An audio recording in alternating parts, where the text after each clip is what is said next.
Sérgio, obrigado por ter recebido a gente na sua casa. Um prazer, Thomas. Começar um pouco a gente pensar esse país, eu acho que para a gente começar a falar todos esses imprevistos, a gente tem que começar sobre 2013, né?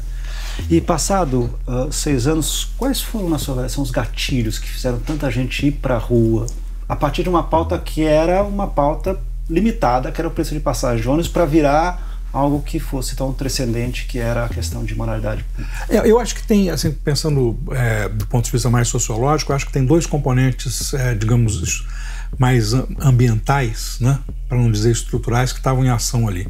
O primeiro deles é a insatisfação generalizada com a crise da economia que já vinha aparecendo, né? Que você já tinha ali sinais de que a coisa, poder de compra da população já estava meio comprometido, um certo tempo de inflação mais alta do que na média anterior. Então isso aí criava uma insatisfação difusa, né? Um certo desconforto.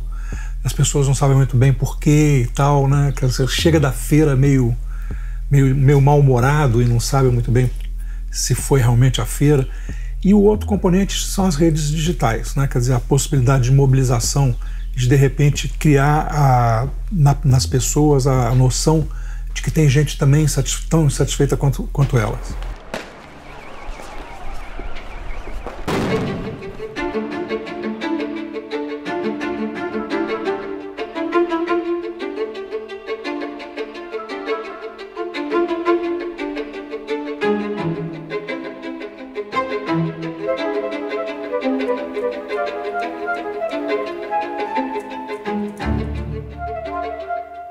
Aqui também foi assim, quer dizer, a tarifa de ônibus é uma coisa local, mas de repente era mais do que isso, porque tinha gente descontente com o desemprego, tinha gente descontente com a corrupção, quer dizer, aí virou um movimento geral, né?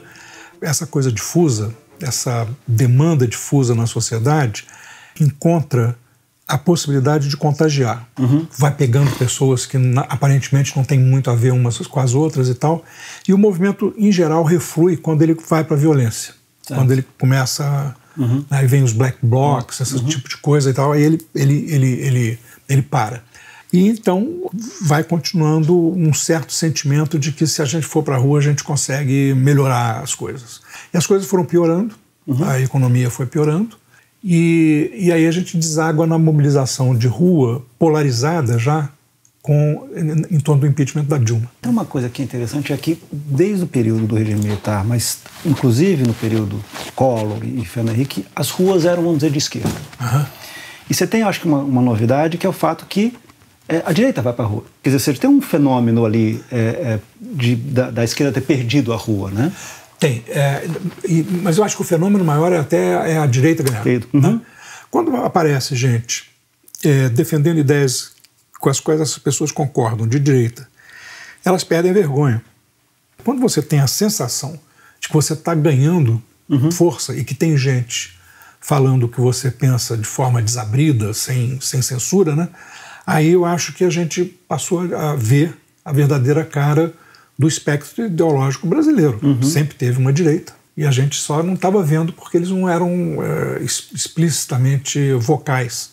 Quando você tem uma direita que vai para a rua e que fala o que pensa, e tem uma esquerda que vai para a rua e que fala o que pensa, você tem os elementos necessários para a polarização, né? Quando a gente chega em 2018, o desemprego já em 13 milhões de pessoas, um governo que estava desacreditado em função do escândalo da JBS, o Lula é preso, tem esse ódio aos políticos totalmente mainstream, né, como uma coisa básica, o atentado de Juiz de Fora. Na sua avaliação, o Bolsonaro era inevitável? É o outro se, né? Se não tivessem sido cometidos tantos erros de estratégia, se os políticos, as lideranças políticas tivessem lido melhor a conjuntura, eu acho que ele talvez fosse evitável. A quantidade de condições necessárias e suficientes para você ter um candidato que fosse capaz de manter a polarização no eixo PSDB-PT e, portanto, uma barreira forte à entrada de terceiros, provavelmente o Bolsonaro era mesmo inevitável.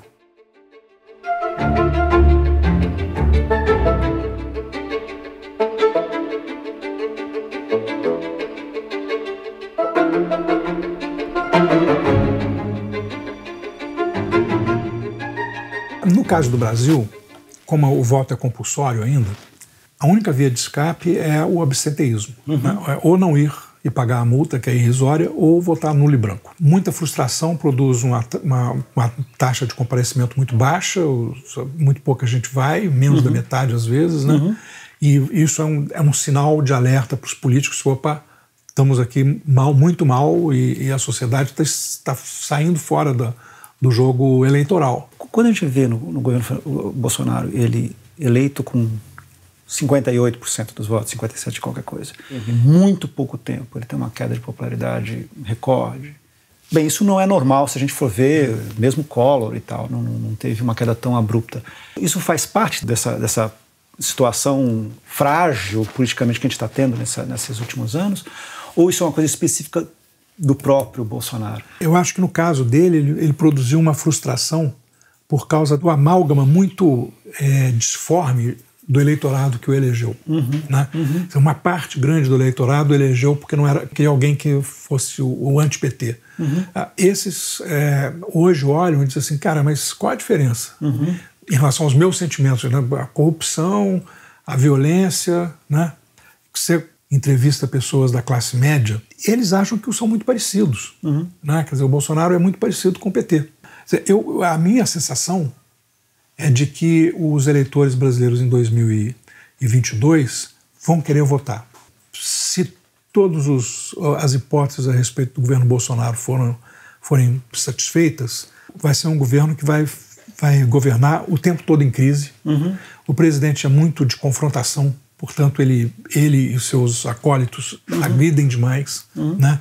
E isso vai produzir uma reação negativa na sociedade, e essa relação negativa na sociedade impulsiona os eleitores a votar em alguém que eles se imaginem ser capazes de derrotar o Bolsonaro. Da mesma forma como houve um antipetismo, você acha que vai haver um anti-bolsonarismo? Um anti-bolsonarismo. Eu acho que todo partido que mobiliza dessa forma e começa a atacar muito violentamente os seus adversários produz o seu extremo, né, de volta. Então eu acho que vai haver isso, e é muito provável que a gente tenha esse deslocamento. A partir de hoje, quer dizer, hoje no sentido né, depois da lua de mel, né, metade do ano já de governo e tal, o que acontece? As pessoas já começam a culpar o governo Bolsonaro pelo seu desconforto. Não é mais o governo do PT. Né? E essa ideia de que é o outro que fez vai se dissipando e vai aumentando a frustração, o desconforto com esse governo aqui. Então a popularidade cai.